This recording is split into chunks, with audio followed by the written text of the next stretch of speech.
Trouvez-moi dans tel hôtel et en moins d'1 heure de temps, l'hôtel est rempli de monos.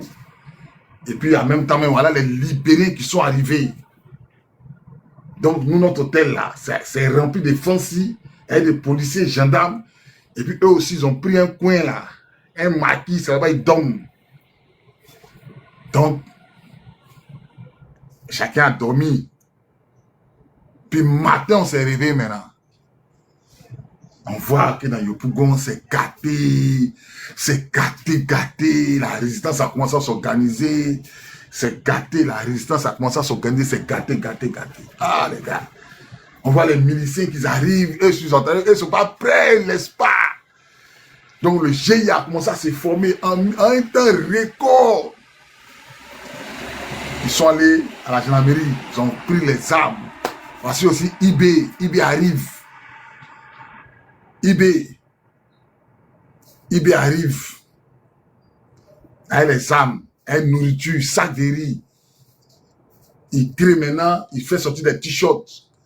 IB et les jeunes patriotes. Le commandant B aussi, il envoie les trucs à Yopougon. Ça part à Yopougon est gâté maintenant. On commence à créer maintenant nos boyens. Moi, commandant Vecho, commandant Gladion, Magui le Toka, Zagbayou. Chacun est chef dans son secteur maintenant. Il me demande quel IB. Toi, tu connais combien de IB? Toi, tu connais combien de IB? Danny Red, toi, tu connais combien de IB? IB que tu connais là, votre chef IB là, c'est lui. Moi, tu connais combien de IB? Bon, il a dit major. Bon, comme IB, tu ne connais pas, il a dit major. Major, si tu ne connais pas. Donc, c'est comment ça? On commence à... Combien major, tu ne connais pas? Mais quand vous dites que major, là, il venait à Yopougon pour nous, pour se rallier à nous, moi, vous passez au moment. Donc, c'est comme ça, on crée le Boeing. On crée le Boeing maintenant, là. On est là, on dit, bon, on va sécuriser Yopougon. Il ne faudrait pas que les rebelles rentrent pour venir attaquer Yopougon. Le premier taux Mounan qui voulait rentrer, c'était Kone Zakaria. Lui, on a pris sa voiture. On est déposé au 16e arrondissement. On a parlé déposé au 16e arrondissement. Si tu as fait Yopougon dans la crise là, tu vas savoir que la voiture de Kone Zakaria là, on a déposé ça au 16e arrondissement. Voilà, il y avait Zagbayou, il y avait Scarface, il y avait Guy Betry, il y avait Gunther, il y avait Andy Melo. Donc on a commencé à créer le Boeing. Dans notre Boeing là, il y avait un ancien qui s'appelait Andy. Voilà un commentaire. Augustine, ça c'est une femme. Hein. Voiture le premier sauvage, Kone Zakaria, qui voulait rentrer dans Yopougon. Il a fui pour laisser sa voiture. On a vu l'accueillir au kilomètre 17. Premier contact, c'était avec eux. Au kilomètre 17, elle connaît Zakaria et ses hommes. Elle est petits gendarmes. Les nouveaux gendarmes qui viennent de sortir là. On est partis eux là-bas. On a pompé Baïgon sur eux. 2 heures de combat. Pompé Baïgon, qu'on a fui pour laisser sa voiture. Il est parti à les clés. Voiture, on a poussé Saïka au 17e. On a garé ça là-bas. Si sa voiture là, c'était écrit Kone Zakaria. Ceux qui se souviennent là, écrivez en commentaire si est mort. Donc ça a donné de la confiance aux gens maintenant. Ah, Kone Zakaria est mort. On dit non, il n'est pas mort. C'est sa voiture qui est là. Donc on a commencé à créer les GI. Chaque bâton, rapport. On dit bon, ceux-là, les rebelles, ils ne doivent pas rentrer à Yopougon. Ils ne doivent pas rentrer à Yopougon. On a commencé à barricader. Donc les rebelles tentaient de percer au niveau de Mosikro. Les hélicoptères survolaient dans Yopougon là. Mais Yopougon, on dit aucun rebelle ne rentre à Yopougon. Nous étions soudés. Donc, ils ont tenté par, si vous voulez, ils ont tenté par la guerre. Mais comme ils n'ont pas pu, qu'est-ce qu'ils vont faire? Ils ont commencé à corrompre les gens. Le premier qui a été corrompu s'appelle Magui le Toka. Chérif Ousmane lui a donné 4 millions. Dans les 4 millions, là, il y avait 2 millions de faux billets dedans. Dans les 4 millions, il y avait 2 millions en faux billets. C'est un gaou. C'est un guerrier, il ne connaît pas l'argent. Donc c'est comme ça. Un soir, on est en train de patrouiller, puis on voit Magui Lotoka enlever tous les pères. On avait mis des sacs à l'entrée de Yopougon. On avait barricadé la voie avec des sacs de riz, sacs de sable. On le voit enlever les barricades là. Il dit, mais qu'est-ce que ça? Moro, pourquoi tu enlèves les barricades? Il dit, non, il n'y a plus de rebelles à Yopougon. Qu'on n'a qu'à rentrer dans la République. Voilà comment il a commencé. Il dit, ça moi il a dit, hein. Il dit, il n'y a plus de rebelles à Yopougon. Rentrer dans la République. Il a dit, ça veut dire quoi ça là? Il n'y a plus de rebelles à Yopougon. Rentrer dans la République. Rentrer dans la République comment? Il n'a qu'à m'expliquer. Il dit non, lui me dit qu'il n'y a plus de rebelles à Yopougon. Comment de prendre ça comme ça? Il avait déjà commencé à corrompre ces petits qui tournaient. Donc, moi, j'étais sûr de ma 4x4, je ne voulais pas afficher affrontement lui. Il s'est rappelé de mes frères sans Gladion. Il s'est rappelé, c'était des guerriers. Hein. Il dit, ils ont partagé l'argent à tous ceux qui étaient corruptibles. On les a partagé l'argent. 2 ou 3 jours, on se réveille, le bon il a diminué. On était près de 1000. On avait peut-être 200, même 300. On faisait des réunions chez Zagbayou. Quand tu appelles lui là, non, moi je suis sorti de Yopougon. Hein. Moi je suis sorti de Yopougon. Hein. Moi je suis sorti de Yopougon. Hein. Il dit, aïe. Ok. Donc, avec le peu de moyens qu'on avait, on a commencé à organiser la résistance. Chaque jour, on se battait. Chaque jour, on se battait. Il n'y a pas un jour, on ne se battait pas. Mais le plus dangereux des jours même, c'était le lundi de Pâques.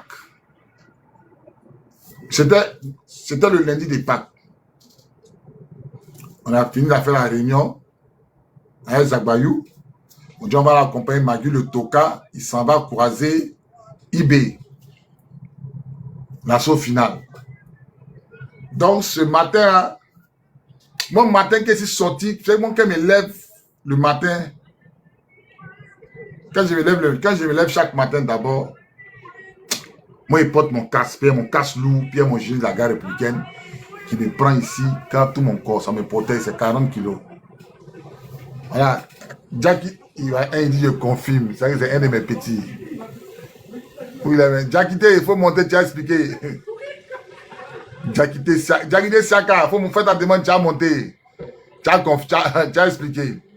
Il me connaît très bien, puis tu as dit confirme. Et là même. Donc moi, chaque matin, quand je me lève là, et finis de prier, je ne sors jamais sans mon casque lourd qui est sur ma tête. Jackie, bonsoir. Oui, bonsoir mon vieux. Comment tu vas? Comment vous allez? Ça va bien chez toi? Oui, ça va, Dieu fait grâce. En fait, je n'étais pas avec vous, mais j'ai vu dans l'action de ce qui s'est passé. En fait. Sinon, je n'étais pas avec vous. D'accord. Donc, comment tu peux expliquer ce que tu as vu? C'était ça. Qu'est-ce que tu as vu? Bon, avec, comment dirais les appareils qui étaient en l'air là. Ah, d'accord. C'est ça, moi, j'ai vu. Ok, donc du coup, Voilà. moi, chaque matin, quand je sors et finis de prier, je prends mon casque lourd. Je prends mon casque lourd. Mais ce jour-là, il y a une voix qui m'a dit, touche pas ton casque. Moi, c'est un militaire. Il ne peut pas écouter une voix qui me dit, touche pas ton casque, en fait. Donc, le casque, c'est au chevet de mon lit. Entre mon lit, là, ça se trouve à la sortie. Quand j'ouvre la porte, mon lit est à droite. Le casque est posé sur le lit. Sur la tête du lit. La voix me dit, touche pas ton casque. Aïe. Casque a protégé ma tête, là, de ne pas toucher. Moi, si militaire, moi, si TTA, moi, ma protection doit être parfaite avant qu'elle sorte. Casque lourd, gilet par balle. Là, je sors. Mais mon âme n'est pas tranquille. Il revient encore. Il prend mon casque. C'est comme une force qui m'empêche de prendre le casque. Bon, pour finir, il a laissé le casque. Il s'est monté dans la voiture. Mais mon cœur n'est pas tranquille. Où il m'avait sans casque là, il s'est revenu. Mon cœur n'est pas tranquille. On s'en va faire la réunion à Zagbayou. On s'arrive à Siporès. On va l'accompagner Magui le Tokar. On les laisse en train de replier. On nous appelle pour dire il y a des rebelles qui arrivent côté vers la gare vers la gare de Dabou là. En allant vers la gare de Dabou qui mène, c'est pas vers tout droit, vers marché au gourou, tout là. Les gens sont là-bas, ils arrivent. Nous, on est au Carrefour Siporès. Il y a moi, il y a le commandant Vécho, il y a le commandant Gladion, il y a un autre commandant. On est 4 commandants sur le terrain. On a au moins près de 300 personnes. On fait comment? Vécho, il dit on peut les affronter. Il y a fort. Dispositif de combat, 2 colonnes, une à gauche, une à droite. Personne sur le goudron. Il faut qu'on se dans le quartier. On va se cacher. Maison en maison. On fait combat de localité. Vous connaissez le combat de localité. On va se cacher. Pour sortir maintenant sur eux. Donc il y a un de mes petits qui aime bien son affaire. Le petit il est très adroit. Donc on progressait. On a vu quelqu'un qui est sorti sur nous. Avec son arme. Il n'avait pas les armes modèles, il avait un FSA. Donc, il est sorti, lui s'est mis au milieu de la route, et puis il a tiré sur nous. Quand il a tiré là, donc nous on était collés au mur, donc ça a ricoché sur le mur. Moi, j'étais devant. Ça a ricoché. Mon petit était devant, moi j'étais derrière mon petit. Donc c'est mon petit qui l'a vu. Donc ça a ricoché sur le mur. Il a tiré une fois, je ne sais pas s'il avait trop de munitions, mais en tout cas, il a tiré 1 ou 2 coups, puis il s'est arrêté. Donc, il s'est arrêté, mon petit a fait sortir sa calache. Il l'a envoyé dans sa tête. Il dit, il est tombé, boum. Quand il est tombé maintenant, on a progressé. Nous avons progressé, et puis on est arrivé à son niveau. On fouille dans sa poche. Il est entré. On fouille dans sa poche, on lève sa carte d'identité, c'est un Guinéen. Guinéen, vient chercher quoi dans Palabre d'Ivoirien, Guinéen. Donc, les cellules-là, on a progressé. Donc, quand on progresse, on voit les rebelles là nous faire. Genre, ils nous attirent d'un guet-apens. Ah, les gens sortent pour nous montrer, pour nous narguer. Ils sont là, quoi. Ils sont là. Donc, mon petit là, il était toujours devant. On marche. Il dit, le petit, il est le premier GV. Il est devant, entre lui et nous. Il y a au moins, si vous voulez, il y a au moins 50 mètres. On l'a mis devant. Au cas où il tombe dans une embuscade, toute la troupe est épargnée. Peut-être c'est lui seul qui va déjà. Donc le reste est épargné. Donc le petit, il est le premier GV. Et nous, on est derrière. Il y a au moins 50 mètres, au moins 100 mètres entre nous comme ça. Il dit, un coup, il voit le petit en train de courir. Il court. Maintenant qu'il court là, il court venir vers nous, puis les balles là sont en train de ricocher maintenant. Ils sont en train de ricocher entre ses jambes. On attend des coups de feu sur lui. Donc le petit coup, il tombe sur moi. Quand il attrape là, son bras là, c'est ouvert. Son sang coule, son bras, son poignet là. Le petit est blessé. Dieu merci, c'est son bras. La séance tenante là, on fait quoi?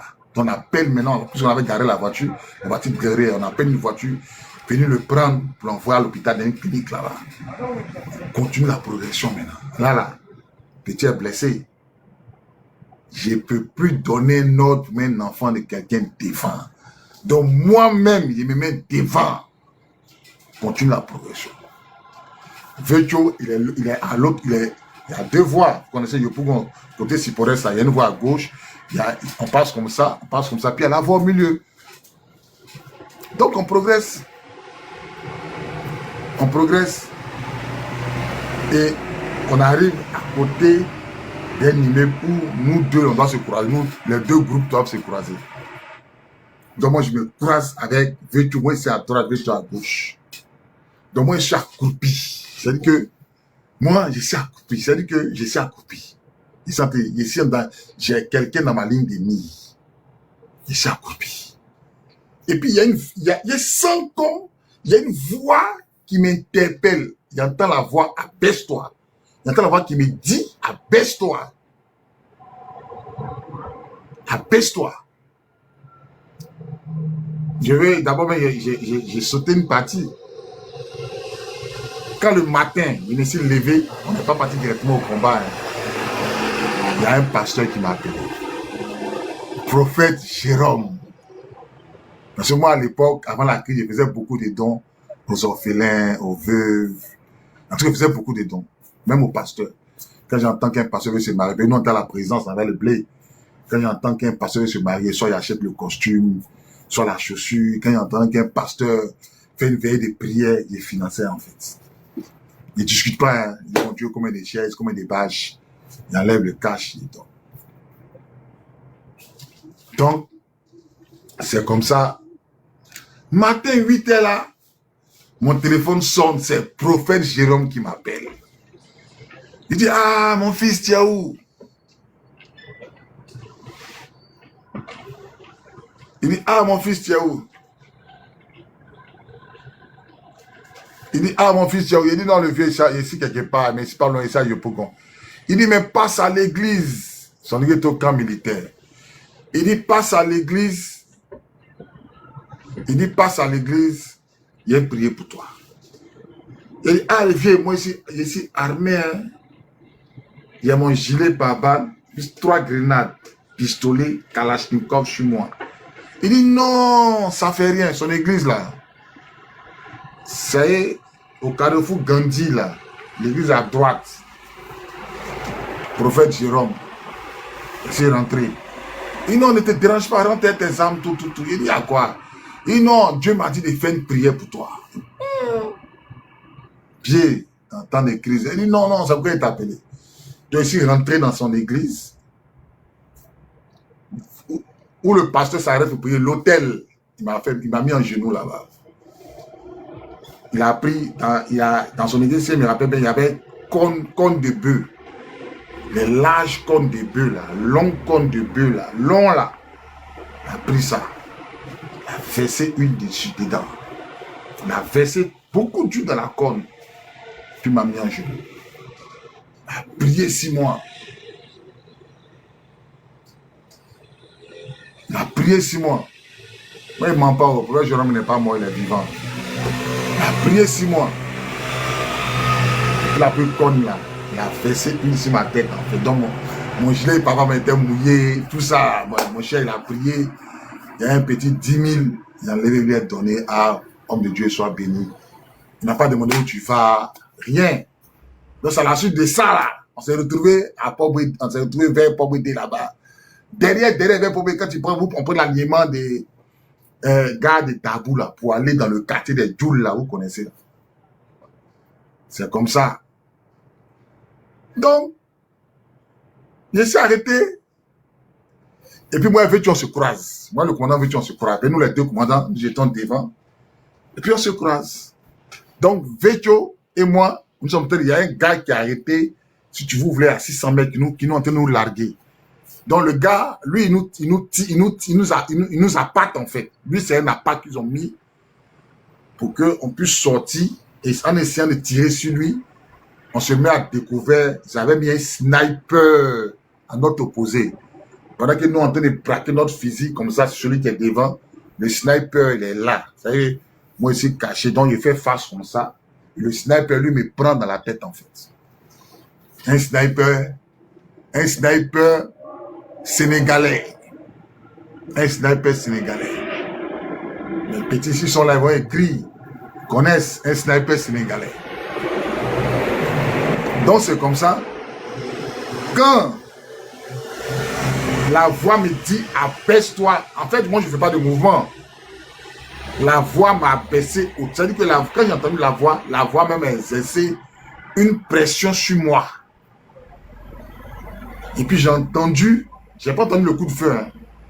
J'ai entendu po. Tout ce que j'ai entendu là, c'est po.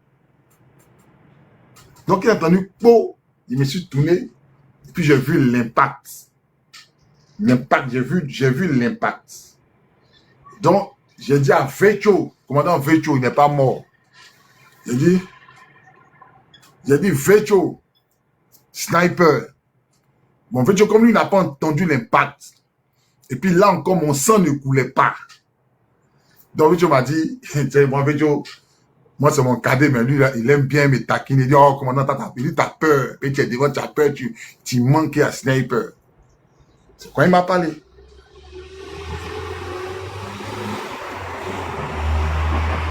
C'est comme ça qu'il m'a parlé.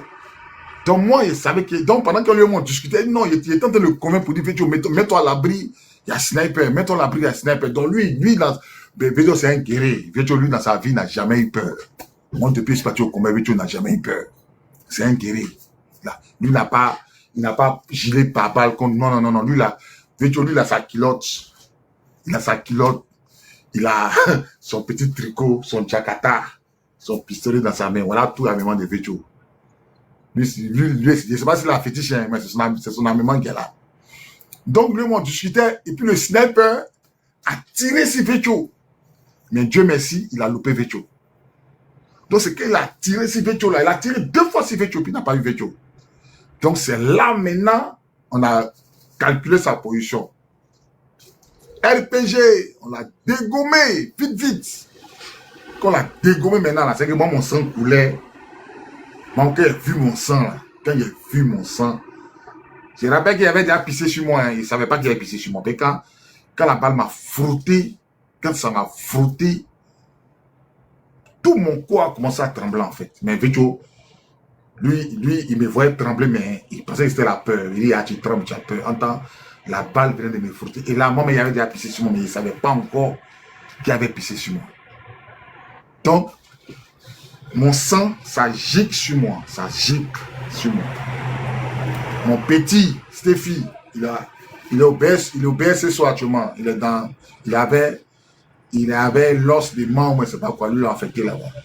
C'est mon petit Stéphie, il me voit en train de trembler, quand il tremble là, tout mon corps tremble, même il y a mon pied qui tremble quand ça se soulève. L'instinct de suivi prend le contrôle.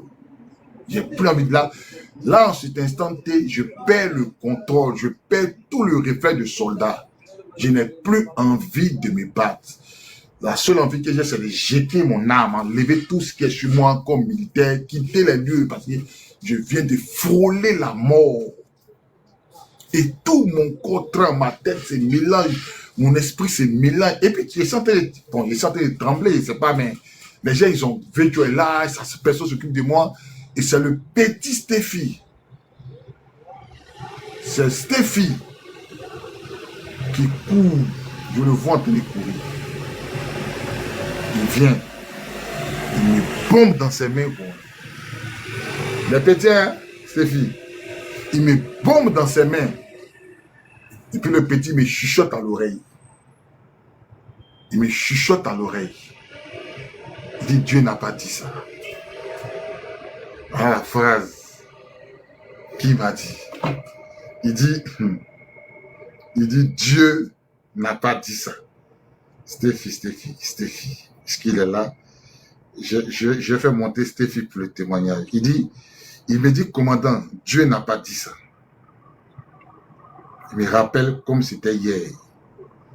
Il me prend par la main.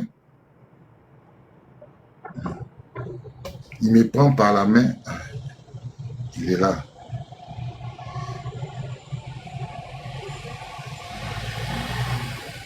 Il me prend par la main. Et ça me fait asseoir. Il m'enlève dans la zone de tir.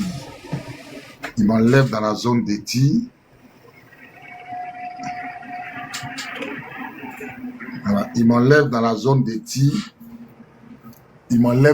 tir. Et ça me fait asseoir en face de la pharmacie Cypress.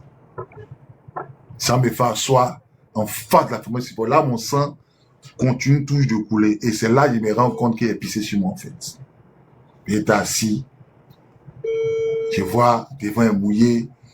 Mon batterie, mon pantalon, côté gauche aussi est mouillé. Ma cuisse est mouillée. Le petit me fait asseoir. Je me rends compte qu'il est pissé sur mon pied, c'est assis. Je vois ma vie défiler d'une manière. Ici, là. Je te dis que mon sang coulait, je te dis que c'est le litre qui coulait, quoi. Je vois ma vie défiler devant moi. J'ai perdu mes réflexes. Mais je suis assis. Mais il tape au moins 30 minutes là. On me donne de l'eau à boire, on me donne la sucrerie. Les gens sont tous de moi, quoi. Tu vois un peu, non? Les gens sont tous de moi. Ah, le commandant allait mourir comme ça. Et là, 30 minutes après, je commence à me ressaisir, en fait. Je commence à me ressaisir. Il y a Vétio qui est à côté de moi. Il y a le commandant Gladion qui est à côté de moi. Tous les éléments sont... En tout cas, ce qu'on partait faire, on n'a plus fait ça. Et tout le monde s'est replié sur moi. Donc, je demande à Vétio, on fait comment? Vétio dit non. On n'a qu'à rebousser le chemin. Et moi, quand il me regarde là, il sent qu'il n'y a plus le moral. Donc, c'est quand on reboussait, on quittait maintenant vers côté des Djoula pour venir vers... Quand on venait avec Gabriel Gala, on a trouvé deux de nos petits devant un magasin. On a trouvé deux de nos petits devant un magasin. Là, il a demandé, vous faites quoi ici, les petits? Il dit non, c'est un magasin de riz. Puis il n'y a pas riz dans Yopougon là. On a qu'à casser. On a partagé riz à Yopougon. Il dit, ben, c'est un magasin de riz. Il dit, porte des magasins là, c'est une petite porte. Si tu es rentré dans le magasin là, tu peux te perdre dedans. La même porte est petite là. Non, à Abidjan, il y a les choses qui sont cachées. Il dit, porte-les, blindés. Donc moi, Vétio, commandant Gladion, on dit, toi, commandant Gladion, comme toi, tu as beaucoup d'âmes, en bas de, vous connaissez, quand on veut sortir de Yopougon là, il y a un supermarché en bas là-bas. On lui a dit, toi là, on t'a pas d'aller casser le supermarché là. Va être des hommes, vous allez couper la route là. Il se peut que on aurait appris, on nous a appelé pour dire, il y a les FSI qui arrivent, l'armée française, l'ONU, ils sont dans les colonnes. Ça nous a, mon téléphone ne fait que sonner, non, on les voit en train de prendre la route de Yopougon, donc les gens nous appellent sûrement. Donc toi, va te mettre là-bas là, avec tes hommes, vous allez sécuriser la voie. Pour rentrer là-bas là, vous allez sécuriser. Maintenant, on a dit un autre gars là, le petit de Vétio, toi, côté Sipores, côté pharmacie de Sipores, va sécuriser là-bas. Nous, maintenant, au Carrefour Gabriel Gare, on a dit au petit de casser le magasin, on voit ce qui est dedans. Rien qui est dedans, on va voir. En même temps, il y a Vétio qui a eu une superbe idée. Il a dit, on n'a qu'à ramener les voitures. Là, si on casse le magasin, on charge en même temps le riz dans les 4x4, dans les voitures, ça va partir au QG en fait, ça va partir à l'hôtel. Donc c'est comme ça, les enfants ont commencé à casser les miliciens, ils ont cassé. On avait peut-être 20 voitures, ils ont brûlé les voitures de sacs de riz, ils ont brûlé tout. Il y avait sac de riz, il y avait paquet de cigarettes, il y avait huile, il y avait carton de poisson. Donc, en tout cas, tout ce qu'on pouvait moyer à Yopougon là, on a brûlé.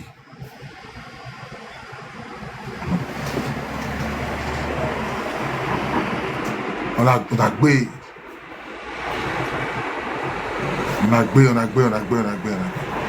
Donc on a gbé ça rapidement. Et puis bon, c'est parti. Donc quand c'est parti, on était là. Et puis, un de mes petits là, Séfi. Lui, bon, moi, il était adossé sur une table. Je l'ai vu suivre une petite fille là. Une petite fille, je ne sais pas c'est qui. Donc, mais lui, dans la crise, à lui, il est sur femme. Puis, il l'a laissé partir. Bon, mon cher, il n'a qu'à partir, il n'a qu'à tourner. Et quelques minutes après, on voit Séfi venir en courant. Il faut dire que dans le bon, il y a deux filles. Il y a lui qui m'a attrapé, et puis lui qui allait chercher femme là. Lui qui allait chercher femme, c'est un gourou. Quelques minutes après, je vois Stéphie venir en courant. Il dit, il court. Il tombe dans mes mains. Commandant, ils sont là. Donc, il me dit, il est petit, il est paniqué. Donc, lui, là, il dit, ils sont à Sipores. Donc, il me dit, ils sont là. Moi, maintenant, ils vont être là comment? Commandant Gladion, il est à l'entrée de Yopougon, vers le King Cash, vers le supermarché. Il y a un marché de Libanais, moi, quoi. Lui, il est en bas là-bas. Donc, c'est là, ils vont rentrer. Donc, ils vont passer comment? Comment ils vont passer? Donc, j'ai le réflexe de prendre mon téléphone. À l'époque, on n'avait pas, on ne pouvait pas utiliser Orange. On avait une puce qu'on utilisait, j'ai oublié le nom de la puce là. On avait un numéro là, c'était pas Orange, c'était pas NTN, hein. C'était pas Move aussi. C'était Cause, merci. Ça salué. C'était Cause. On a dit non, on n'utilisait pas, c'était Cause. On n'utilisait pas Orange, ni Move, ni MTN, c'était Cause. On avait Cause. Donc, j'ai le réflexe quand même de prendre mon téléphone et de vouloir appeler le commandant Gladion, de lui demander, mais toi tu es devant là-bas, les gens ont passé comment? Donc quand il prend mon téléphone, je vois 62 appels en absence. Bon, mon téléphone, je suis dans le bruit, j'étais dans le bruit pendant que les petits tapaient, cassaient porte, quand on était à côté, ça sonnait, ils n'entendaient pas. Donc il voit 62 appels en absence. Donc je lance maintenant l'appel. Dès que ça sonne, le commandant Gladion décroche. Là, il ne me laisse même pas le temps de parler. La première parole qu'il lâche dans mes oreilles. Bobby, tu es mort. Toi et tes hommes, vous êtes morts. Vous êtes morts. Donc, il est en train de crier, vous êtes...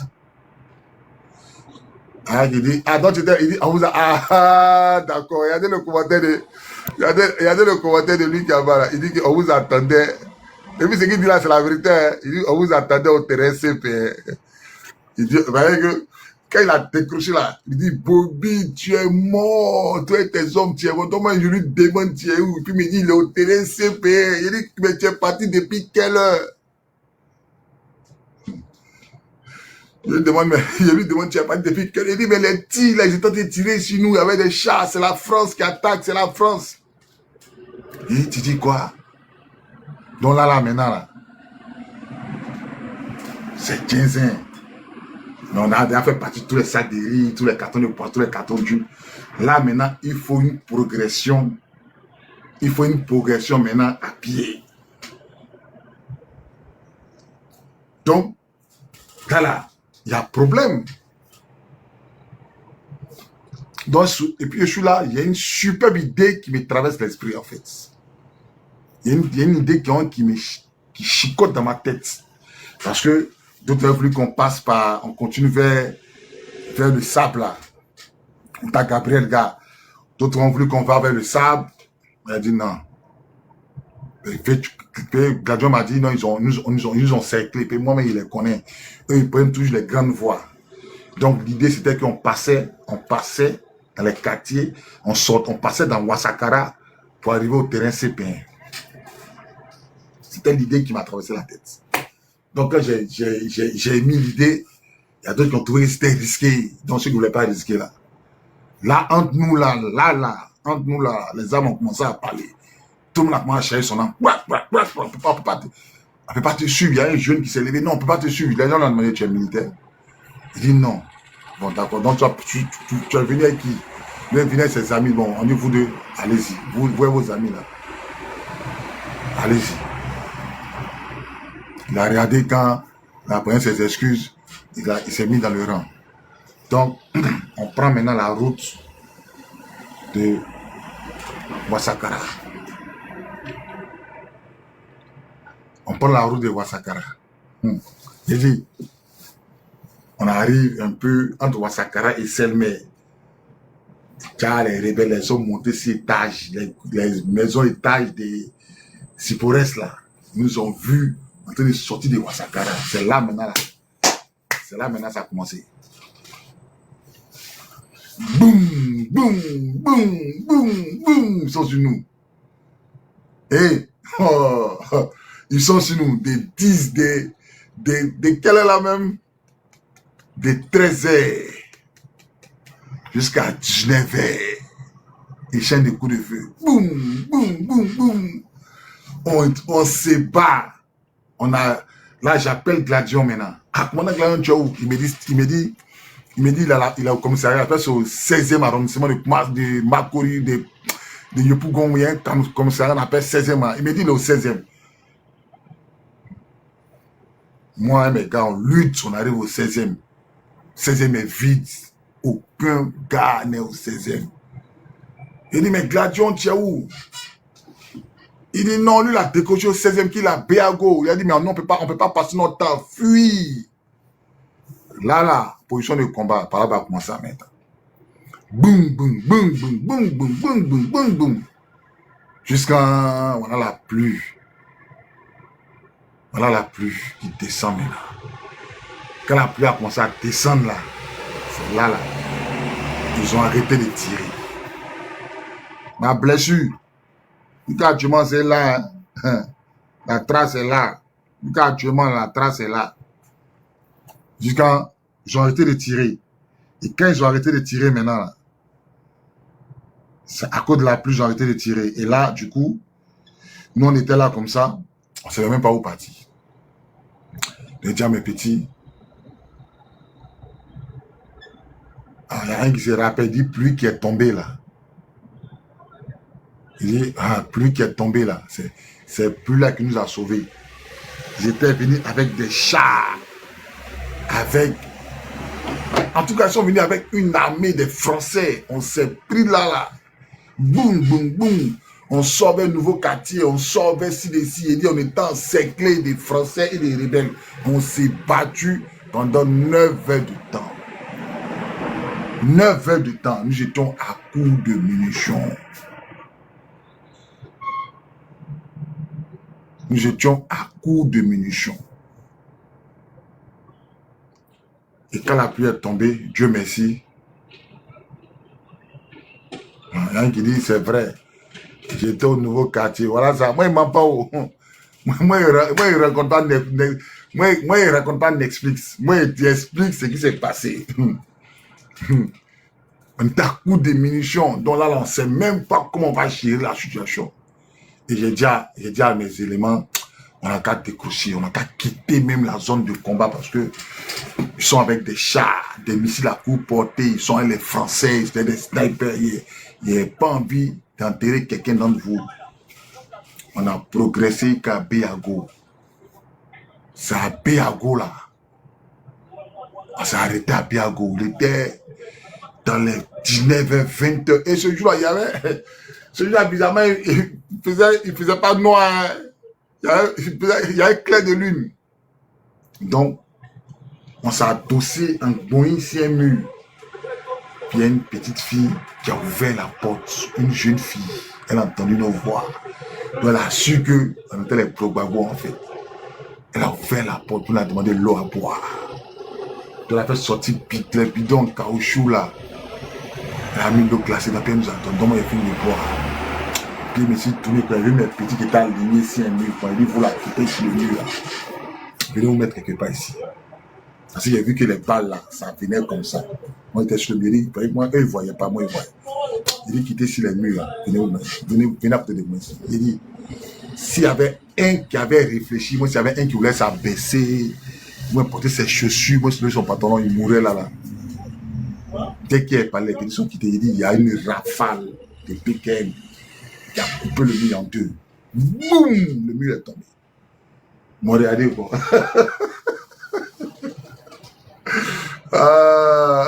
Les ministres sont tournés quoi. Ils m'ont regardé. Il m'a posé la question. Il dit, mon commandant, qui es-tu? Il m'a regardé quoi? Il dit, mon commandant, qui es-tu? Il dit, on a continué. Là, maintenant, on a tourné, qu'on est sorti maintenant dans nos bases au Koweït. Là, maintenant, on croise Vécho. Encore un autre commandant. Il me demande, mais qu'est-ce qui s'est passé? On les explique qu'on est tombé dans une embuscade. Parce que quand les Français tiraient là, on s'est éparpillé, chacun partait à ses zones. Il nous explique qu'on arrive au Koweït, mais pendant qu'est-ce qui s'est passé? Il n'a vu que tu as été blessé au combat. Il a tout à laisser, Gladion a fui. C'est après ce temps-là qu'on avait compris que Gladion, il travaillait pour Chérif Ousmane. En fait. Il travaillait pour Chérif Ousmane. Si vous comprenez un peu. C'est-à-dire dans la crise là, il travaille pour Chéri Ousmane. Donc on arrive au Koweït, chez nous c'est fini. Chez nous on a échappé déjà le lundi noir. Veille de Pâques, la nuit de Pâques. Moi, je me suis levé le matin, fête de Pâques. Enlevé, non, d'abord à la veille de Pâques, j'ai pris ma 4x4. Mon gilet pare-balles, mon casse-lourd, tout ce qui est armement là, munitions, j'ai pris tout, j'ai mis dans la voiture. Les petits m'ont demandé où tu vas. J'ai dit j'arrive. Ici, j'ai roulé quand je suis parti à la marine. Nous, il y a un carrefour d'arriver à la marine là. J'ai déposé la voiture, garé la voiture, j'ai pas coupé le moteur. J'ai fait semblant d'aller pisser. J'ai garé la 4x4, c'était une Atmat, c'était une 4x4 double cabine de gendarmerie. J'ai garé ça là. Toutes les armes étaient dedans, gilet pare-balles, tout casque était posé. Et puis ici quitté là. J'ai marché de la marine au Koweït. C'est pas loin. J'ai marché. Je suis arrivé en piste, il s'est arrivé. Je suis arrivé à la base. Les petits étaient couchés, d'autres m'ont vu. Ah, ils savent qu'ils étaient partis en voiture, puis ils étaient sans armes maintenant. Donc la veille là, il les a rassemblés. Il dit petit, moi il me casse. Andy avait déjà décroché. Zach Bayou avait décroché. Tous les chefs de groupe avaient décroché. Donc moi j'étais mes petits, et les petits de Fécho, et puis un petit bain de commandant Gladion. Et puis les miliciens étaient beaucoup, il n'y avait plus réellement de corps habillés parmi nous. Donc je les ai dit, ah les gars, moi ils me cassent. Puis moi, je pense qu'on a perdu la guerre. On ne peut plus sortir même pour arriver, même au Koweït, même à Sipores, on ne peut plus arriver. Même au complexe, on ne peut plus arriver. Quand on arrive au complexe, là, on est sur des tirs, donc ça devient compliqué. Les gens sont venus nous encercler. On peut sortir que par ci, d'ici, les donc je vous exhorte, déposer les armes. Et je les ai donné le même ordre que le Gérard de Aublé nous a donné là. Déposer les armes. Un soldat vivant là peut toujours faire le combat. C'est les petits. Ils ont chambre, ils dorment dedans avec les go. Ils ont les armes, ils font la loi, ils roulent les voitures, ils payent pas carburant. Dans cette vie là, moi j'ai stoppé, moi j'ai qui pour stopper ça. Non, on vous a dit non, mais commandant, tu sais quoi tu nous fais? Il y a un qui a pris PKM, les armes de Rambo là, un petit guerrier. La TV, il a plaqué ça sur moi. Je suis enlevé, il dit, la nuit là, puis tu dis, baisse ton âme. Donc en baissant son âme là, il a rafalé entre mes jambes. Ça ne m'a pas touché, hein? Ça a rafalé entre mes jambes. Il tremblait en fait, il ne maîtrisait même pas. Puis on a arraché l'âme. Il dit, mais tu l'as dit, mais s'il s'en va, tu as quel problème? Il s'en va, et il dit, le fait de rester. Il dit, il s'en va. Donc c'est comme ça, matin, il y a quelqu'un qui vient me chercher. Il appelle mon frère, mon jumeau, connaît Ezekiel, hein, c'est nouveau là, il appelle mon passeport, il a mes 2 millions, il a mes 2 millions sur lui. Il vient, il a mes 2 millions, à tel carrefour, on sort de l'époux. Il donne les clés de ma maison, j'ai ma maison. La personne vient me prendre. Matin, il sort. 6h, Bouna Massa, un dimanche. Il sort, il prend un petit testament dans ma main. Je me faufile.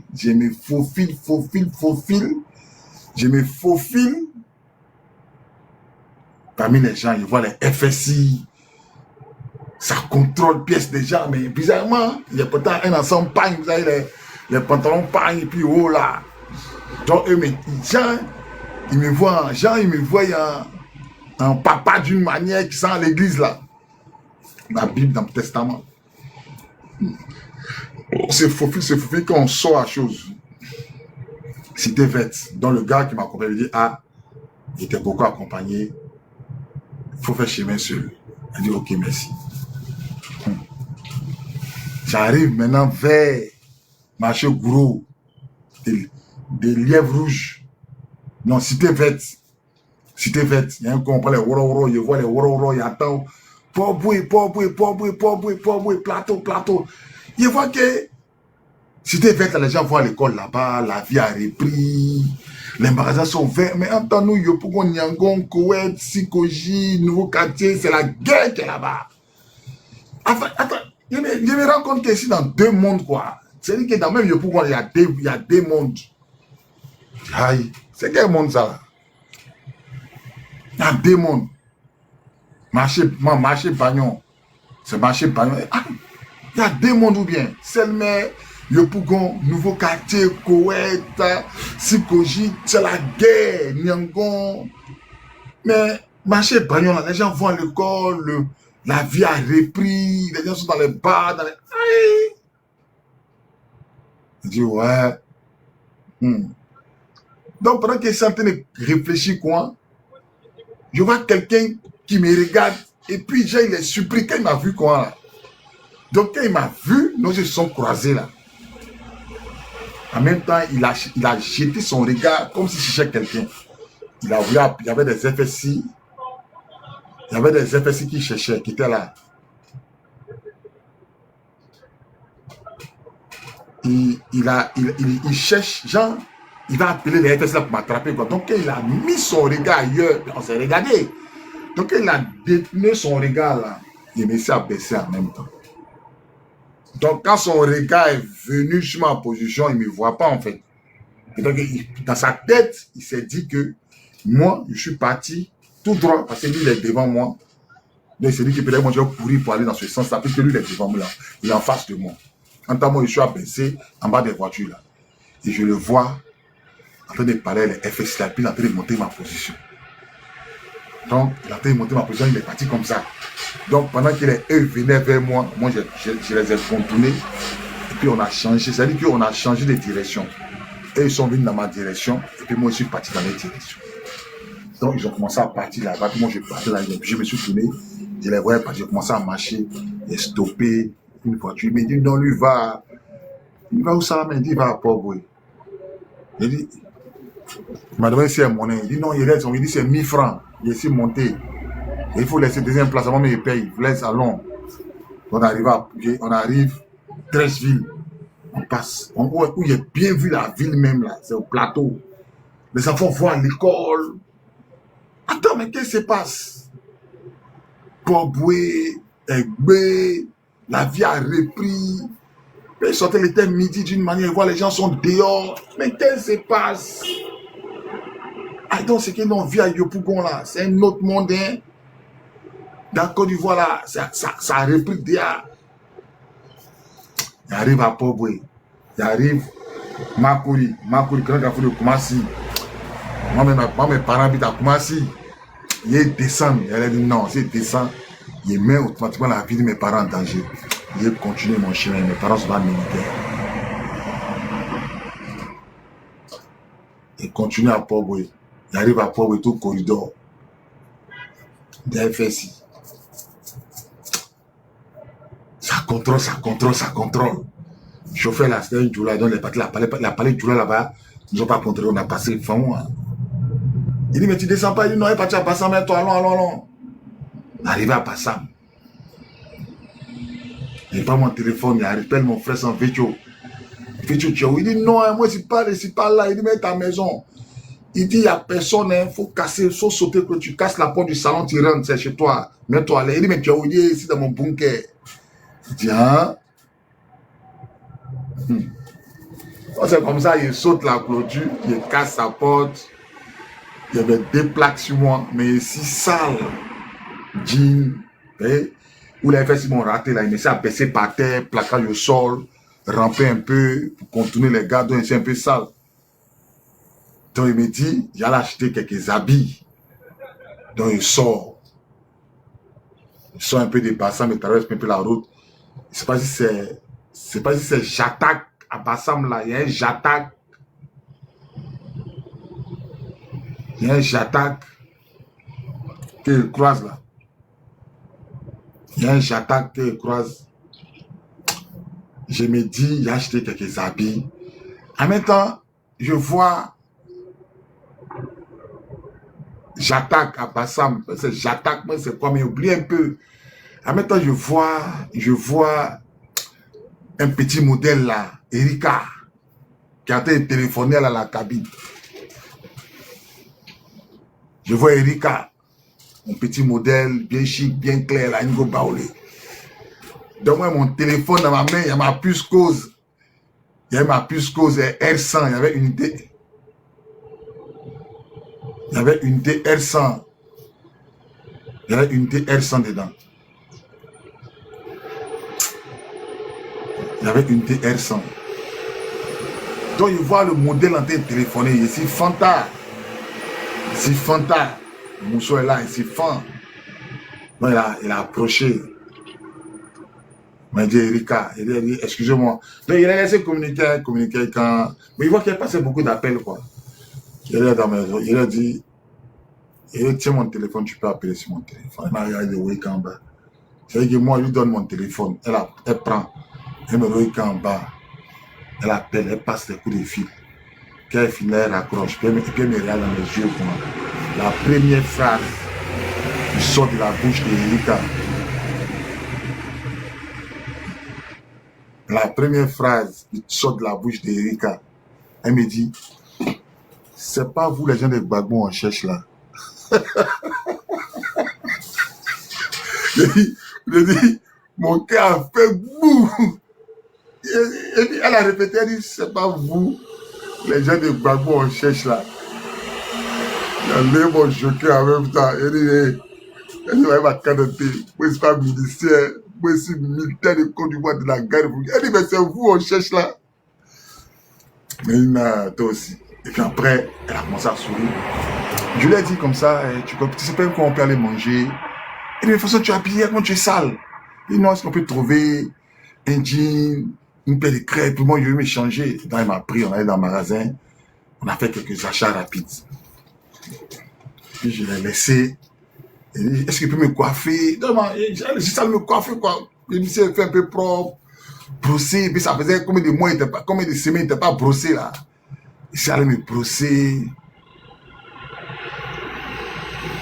Donc, c'est comme ça. Le soir, maintenant, il appelle Erika. Il appelle Erika.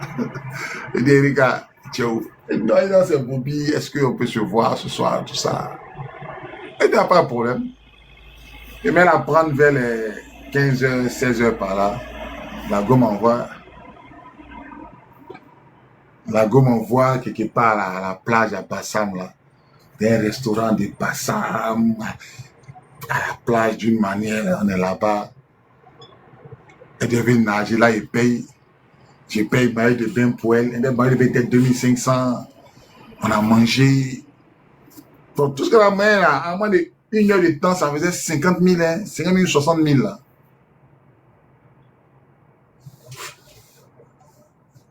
Alors, tout ce qu'on a mangé, là, ça faisait 50 000, 60 000. Donc, le gars, là, il m'a reconnu. Libanais, là, il m'a reconnu. Il dit, mais c'est pas toi, commandant Bobby à Yopougon? Il dit, oui, c'est moi. Là, lui, comme il connaît, il dit, oui, c'est moi. Il dit, mais il était venu au Koweït, là. Il était venu prendre une voiture chez vous, là-bas. Vous avez refusé de me vendre. Tu dis que tu ne vends pas la voiture, là, non? Il dit, oui, c'est moi. Il dit, mais tu as vu, non, tu as mal fait. Si tu m'avais vendu la voiture, il dit, non, c'est la voiture de la présidence, on n'a pas le droit de les vendre. Il dit, mais c'est gâté. Si tu m'avais vendu la voiture, là, il était proposé. Tu avais vendu, là, tu avais gagné. Il dit, la voiture, c'est resté au Koweït, là. Il dit, ah, tu as vu, non? Il dit, bon, il sait que tu es moisi, hein. Nourriture, là, il ne faut pas payer. Tout ce que tu as mangé, là, il ne faut pas payer, il faut partir. Moi, 2 millions, si moi, je suis moisi. Il a fait comment? Donc, il dit, je suis moisi. Moi, 2 plaques sur moi. Pas parler. Ça là, il s'est parti. Erika a fini de nager, il a compris. Il ne connaissait pas chez elle. Il n'est jamais connu chez elle. Elle a traversé la route, elle est partie. Moi, c'est rentré chez moi. Il éteint toutes les lumières. Il y a mon 15 coups bien chargé là. Et moi, il n'allume pas la lumière. Tout est éteint. La porte n'est pas fermée. La porte est grandement ouverte. Je suis couché dans le noir là-bas. Donc, je suis là, cause Erika, appelle, ah, on dit quoi, Coco, il vient te chercher le son, les manger, on est parti manger poisson à la braise, poulet, il y avait 5 000, il y avait 5 000 à donner. Il y avait 5 000 à donner, le soir, il appelle pour voir si elle est bien entrée, tout ça. Elle est bien rentrée, tout ça. Elle dit, ok.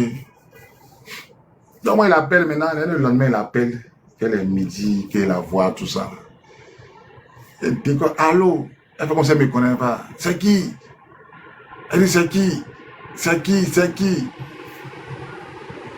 Et non, c'est Bobby. Elle dit, non, ici, mon chien va me déranger. Puis, j'attends pas dans mes oreilles. Ah, femme. Elle dit, c'est qui? Elle va raccrocher pas. Je dis, ouais, hé, femme.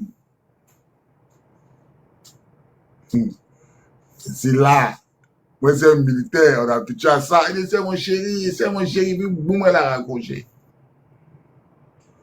Elle a laissé la journée. Hé, chéri, là, quand venir, c'est qu'il est venu dire, là. Français, il va finir de dire, il va partir chez lui à la maison. Donc, c'est comme ça, il a laissé 2 jours. Et puis, il a appelé. Elle a décroché. Non, vous m'excusez. Vous m'excusez. Moi, t'ai dit, c'est fâché. Et bon, il vient te chercher, on les mange. Il a dit, non, il faut venir, vous m'excusez. Donc, le soir, il vient la chercher. On s'en va manger. On finit de manger. Il enlève un billet de 5 minutes, donne encore. Il rappelle qu'Erika est juriste, hein. C'est pas les gars de par ma côté. Elle est juriste. Elle travaille à l'époque. Elle était en train de faire ça dans un cabinet de juristes, de juges, en fait. On dit manger. Le lendemain, elle m'a dit, elle venait chez moi à 13h. 13h, elle appelle. Elle dit, elle va me répondre, toi, tu aimes bonnet, tu aimes les choses faciles. Donc, moi, pendant qu'elle m'a envoyé le message, là, mon cœur gâté, j'ai un collègue devant la porte. J'allais me faire croire qu'elle va pas venir. Mais elle est devant la porte. Depuis ce jour, c'est ma coco.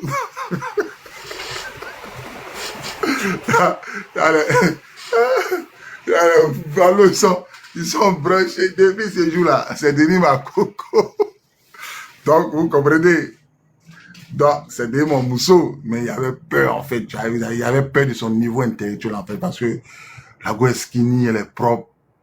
Elle est belle, en fait. Et c'est militaire. Juriste, là. C'est ça, avançant. Papier, quand tu connais papier, moi, je ne suis pas là à l'école.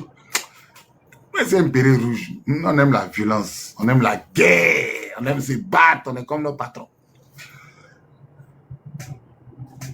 J'ai dit, depuis ce jour, c'est ma coco. Tu comprends français? Tu veux qu'on regarde ça devant tout le monde, quoi. Donc, c'est comme ça. Moi, j'ai fait une semaine chez Vecho, puis j'ai décidé de partir. Donc, il déménage. Je m'ai habité maintenant à la Riviera 2, à Nono. Si vous connaissez bien Nono. Je prends une maison là-bas, chambre, salon. Il y a ménage. J'appelle mon frère Saint-Étienne. Il envoie mes affaires. Donc, il envoie mes affaires, il y a ménage. Là, mon frère Saint-Jacques, il vient me voir en piste. Maintenant, lui, il habitait à la Riviera 2. Il a quitté Yopougon. Il vient me voir en piste. Donc, lui, moi, on sort maintenant. On s'en manger d'un maquis à midi. Il fait chaud à midi. Donc on est assis, et puis il y a des gens dans mon dos qui parlent de moi. Ah, il paraît qu'ils ont tué le commandant Bobby. Hein. Et puis les petits là, ils sont... C'est qu'ils parlent, non? C'était 2. Ils ont tué le commandant Bobby. Il paraît qu'ils ont moyen son cœur, qu'il était trop courageux, qu'il a longtemps le cherchait. Ils ont traqué tous les rouges de Yopougon qui sont tombés sur lui. Ils sont tombés sur lui vers le 17 là-bas, ils ont mangé son cœur. Ils ont mangé son cœur. Ils sont tombés vers le 17 là, ils ont déjà le commandant Bobby, ils ont déjà. Donc, lui qui était proche de c'est Jack, mon ami Jack, il me tape, il me touchait ses pieds. C'est de toi les 2 petits lapins. donc, Quand les petits sont en parler de moi, il dit ah non, Charles, ça me fait mal. Dans le vieux Moron était gentil, il nous a trop montré les tactiques de combat, tout ça. Bon, les petits sont en parler, donc moi j'appelle la servante. C'est qui c'est dans le marketing, il faut leur donner 206. Dans la servante maintenant, elle s'en est donné 206. Eux maintenant ils demandent à la servante c'est qui. Et puis elle monte, elle dit c'est le vieux Moron, c'est le gars qui est là-bas. Donc, ces filles, il se lève, il tourne sa tête, quoi. Quand il voit, il crie comme des...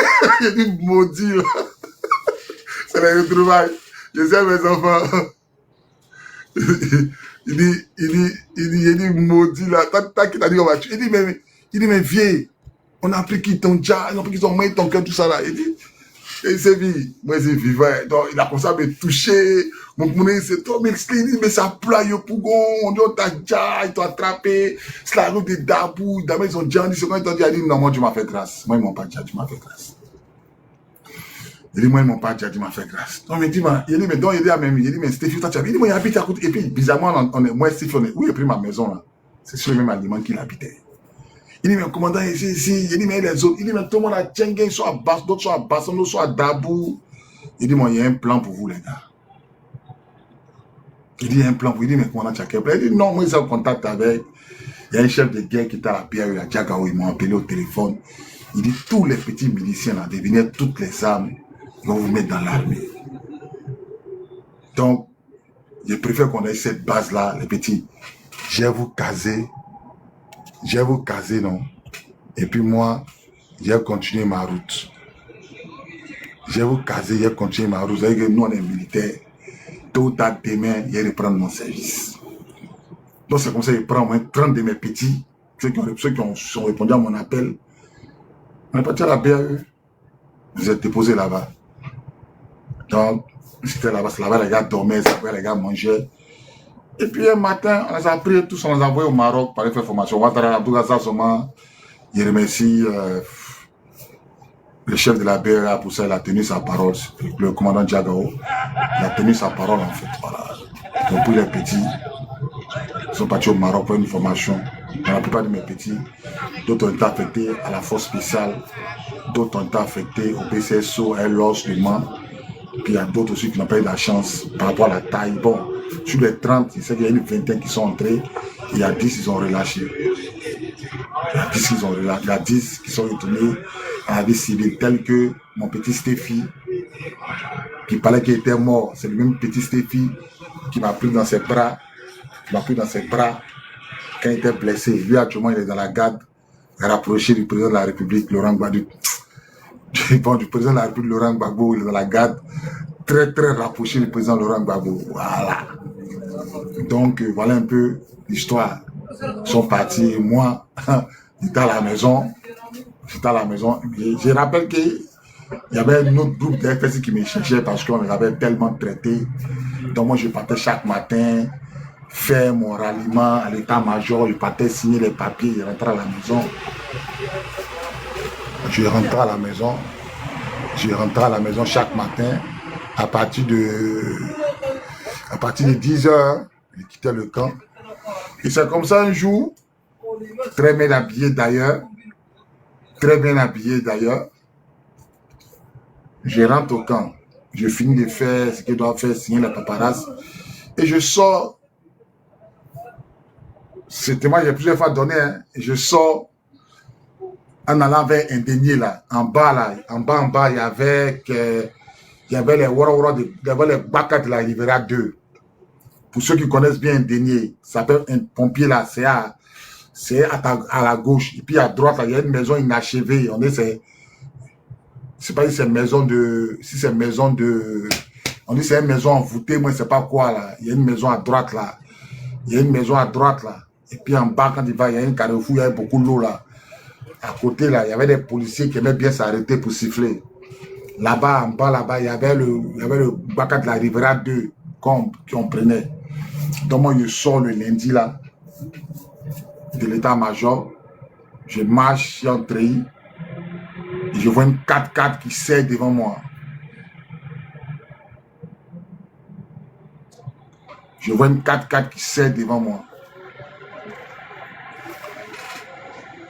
La La 4-4 devant moi, je vois 2 FSI qui descendent. 2 FSI. Ils descendent.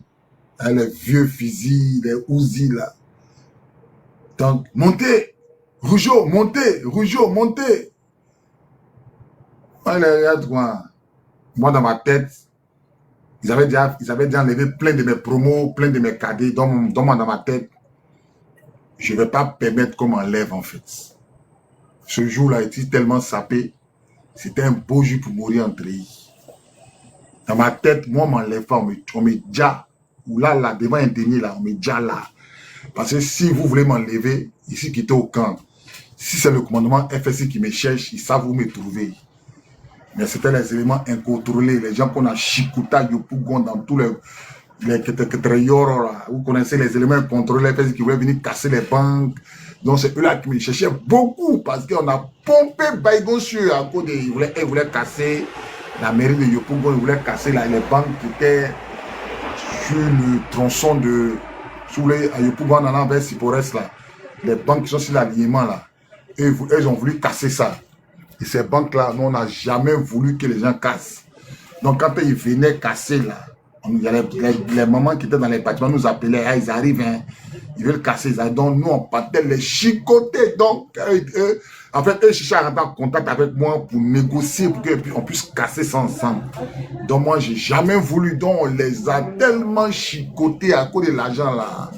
Il y a eu un moment même où ils ont cassé une banque. Je pense bien que nous, on est rentré dans la banque, hein. On est rentré, Yopougon Kenya, non, moi je suis rentré dans la banque, il dit, il y avait l'argent par terre, il dit, il n'a jamais vu l'argent comme ça dans ma vie. Jamais. Non, mais ça m'a perturbé, il s'est abaissé, mis mes mains dedans. J'ai mis mes mains dedans. Il y a deux jeunes didas qui étaient assis dehors, 2 gendarmes, qui ont mis mes mains dedans, puis ils laissé. Donc, ils sont sortis là. Les 2 jeunes là. Ils ne sont pas morts, c'est des gendarmes. Ils ont parlé en Dida, ils sont regardés, en plus ils ont parlé en Dida. Ce qu'ils ont dit en Dida là, ils ont dit, ah, tu as bien fait de laisser, qu'il n'est pas tard pour mieux faire. Maman et Dida, ils ne parlent pas beaucoup, mais les un mot là, les un mot là, ils comprennent. Donc ce jour-là, quand ils ont cassé le banc, quand ils sortaient là, c'est qu'on les a montré, ils n'ont jamais oublié ça. Donc le riz couché là,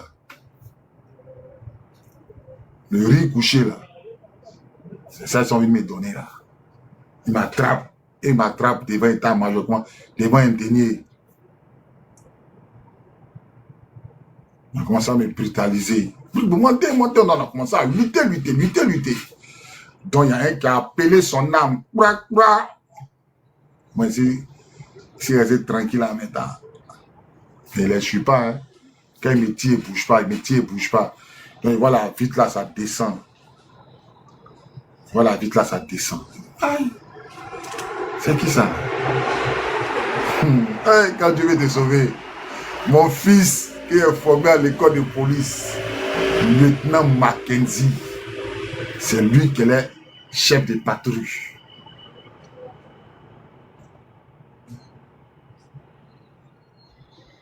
Lieutenant Mackenzie, c'est lui qui est le chef de patrouille. Donc, quand nos jeux sont regardés, il a posé la question à ces 2 éléments-là. C'est lui-là qui est Roger de Yopougon, là, ils disent oui. C'est lui-là vous cherchez là, ils disent oui. Il dit laissez-le. Montez ici. LT, ça savait depuis dans la position. Je sais que tu es commandant, je sais que tu es commandant ou tu es commissaire maintenant. C'est que sûr, mon fils, ça savait depuis dans la position. Donc, voilà comment le lieutenant Mackenzie, il me libère. Et quand il me libère, il me dit, monte, je te dépose. Je dis non, donne-moi ton numéro, on s'appelle. Elle va partir me déposer, elle est DFS là dans la voiture, on connaît chez moi. Il prend mon baka, il arrive à la maison. Dès qu'il arrive à la maison, il commence à bénir Dieu, il bénit Dieu. Puis le lendemain, il appelle le temps Mackenzie. Il arrive chez moi en piste. On court, on rigole. Parce que moi, j'étais formateur à l'école de police. C'est nous qui avons formé la promotion 2005-2007. Promotion de police 2005, 2007, c'est nous que nous avons formé. Vous comprenez un peu? Dans le petit, il était dans le Boeing. Bon, le petit, lui, moi, c'est pas connu pendant qu'il était. C'est pas connu pendant qu'il était policier. On s'est connu depuis la vie civile parce que dans son quartier où il habitait, c'est là-bas que j'ai connu la maman de mon fils qui est aujourd'hui policier en fait. Voilà, quand Moïse il dit ouais c'est vrai. Moi je ne mens pas, moi je dis la vérité. Moi quand Moïse je ne le connais pas. Voilà, donc c'est là-bas que j'ai connu la maman de mon fils Michael MK qui est aujourd'hui policier. Donc le petit c'est là-bas il est connu. Et puis quand il partait la voix, le petit me disait parle-nous de l'armée. Parle-nous de l'armée. Voilà un qui a écrit, il dit HK Noski, il dit je confirme. Il dit voilà, il y a un qui dit Cannes de moi, il dit je te vois à l'école de police. Moi, il ne ment pas. Moi, tout ce qu'il explique là, si vous dites que c'est Netflix, ça c'est vous qui voyez. Mais moi, tout ce qu'il a vécu là, c'est ce qu'il explique. Mais j'ai menti. Il a menti pour avoir quelle gloire. Voilà, Esco, il dit c'est vrai, il confirme. Voilà. Ouais, moi, les mains propres devant le Seigneur.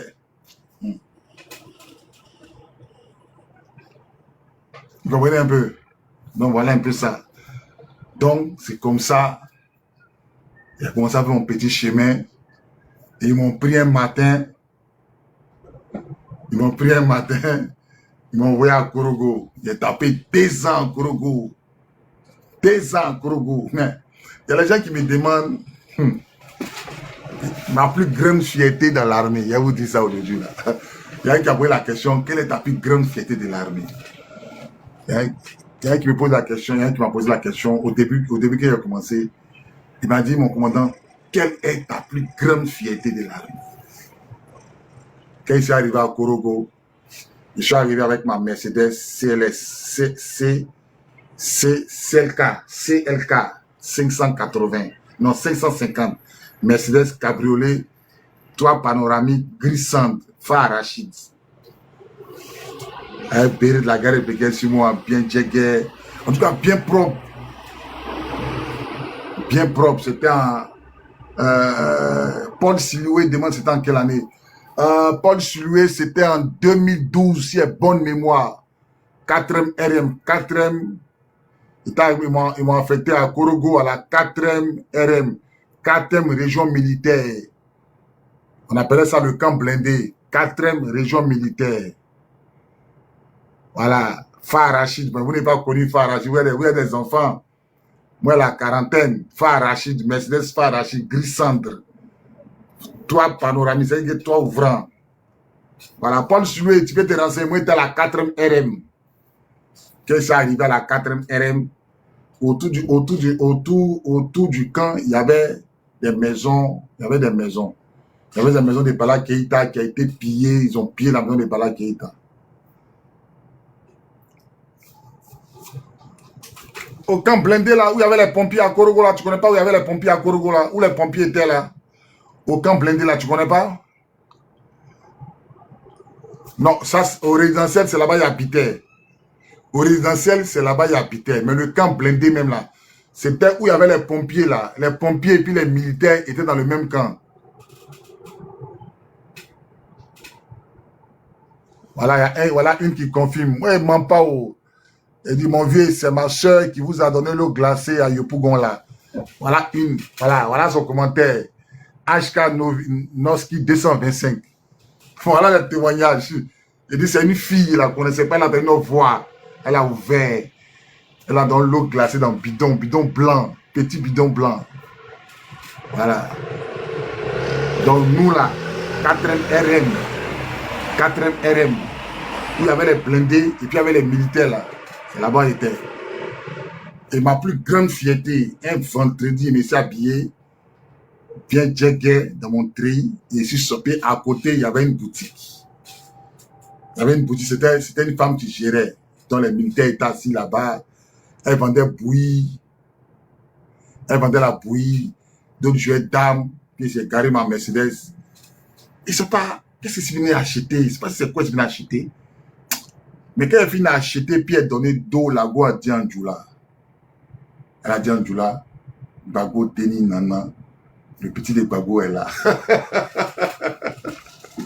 J'ai dit, c'est ma plus grande fierté dans la vie. On m'a appelé Gbagbo Teni Nana à Korogo. Donc je me suis tourné quoi.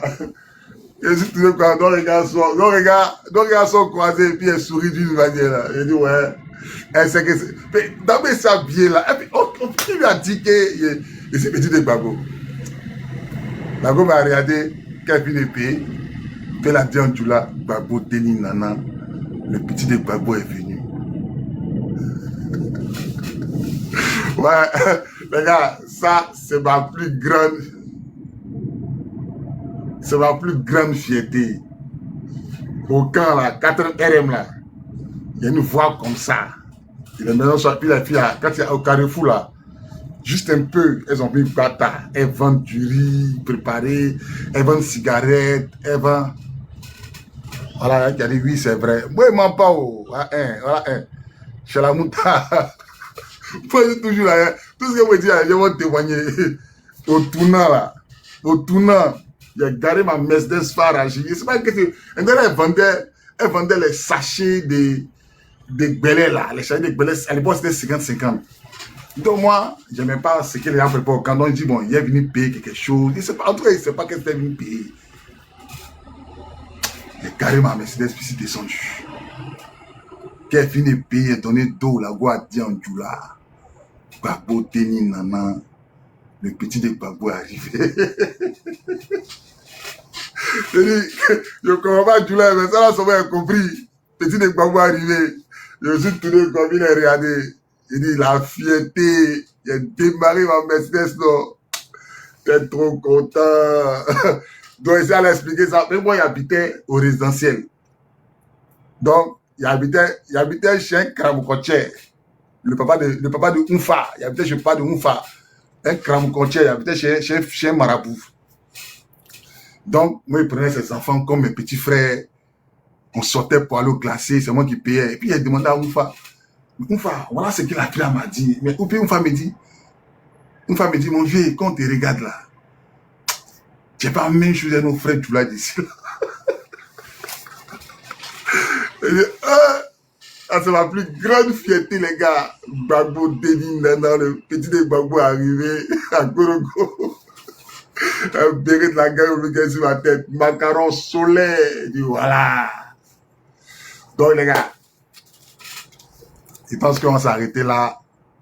Vraiment, merci d'être resté connecté. Il est minuit. Demain, c'est dimanche. Il y a église. Donc, je veux dire merci à tous ceux qui m'ont écouté. Merci aussi à ceux qui m'ont insulté, qui m'ont traité de menteurs. Que Dieu vous bénisse dans tous les cas. Chacun a sa conviction. Chacun explique son vécu. Voilà. Chacun explique son vécu. Moi, j'explique mon vécu. Je suis pas mieux que mes promos qui sont tombés, qui sont morts. C'est une grâce que Dieu m'a faite. C'est une grâce. Et je bénis Dieu pour ça. Et vraiment, je compatis pour tous ceux qui ont perdu un être cher, un être proche, un parent, un frère. Que Dieu apaise vos cœurs, en fait. Que Dieu apaise vos cœurs. Et sachez que on est de tout cœur avec vous. Et comme je disais, on ne vous a pas abandonné. On ne vous abandonnera jamais. Que ce soit clair pour tous les Ivoiriens. Nous sommes en exil. Nous, je répète, on n'est pas venu ici pour caler. Nous sommes en exil. Et tôt ou tard, il fera jour. C'est plus loin. C'est plus loin. Tôt ou tard, il va faire jour. Et que Dieu apaise le cœur de tous les Ivoiriens. Voilà. Et je tenais à vous dire que demain, je serai en live spécial Lieutenant Bawa. Parce qu'il y a des gens qui m'écrivent. Je serai spécialement en live demain à partir de 13h. Spécialement sur le lieutenant Bawa Félicien Ourigou. Que Dieu vous bénisse. Portez-vous bien. Lynn, Commandant Dieu te bénisse. Fort. Lynn Leka, c'est quoi? C'est Baoulé? Non, c'est pas Baoulé. Commandant Fort. On est en jaille, commandant. Mes Dieu vous respects. bénisse. Portez-vous bien. Donc, les gars, je pense qu'on va se laisser, puis on va se parler peut-être demain. Voilà. Soyez sans crainte. Priez pour le pays. Priez pour les Fancy, Force Armée Nationale de Côte d'Ivoire. Sachez que nous sommes avec vous. Nous sommes de tout cœur avec vous. Voilà. Prenez vos mal en patience, c'est déjà fini. Dieu bénisse la Côte d'Ivoire. Dieu bénisse le président Laurent Gbagbo. Je vous remercie.